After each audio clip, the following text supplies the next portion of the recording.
নমস্কার বন্ধুরা, আমি নিলয়। ২ মিনিটের ভ্লগে আপনাদের সকলকে স্বাগত।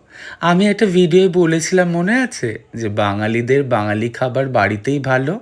তাই আজ তুলে ধরলাম বিভিন্ন রকম বাঙালি পদ। অবশ্যই কিছু রান্না আমি করেছি, কিছু করেছে সুমিত্রা, আর কিছু আমার বোন।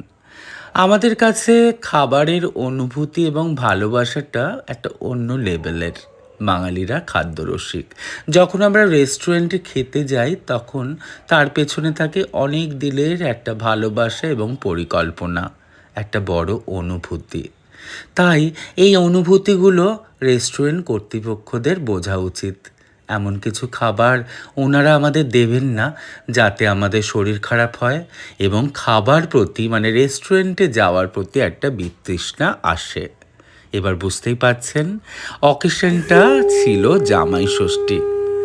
মা মারা যাওয়ার আগে থেকেই বোনের বিয়ের পর এই জামাই ষষ্ঠীর দায়িত্ব পুরোপুরি মা আমাকে দিয়েছিল।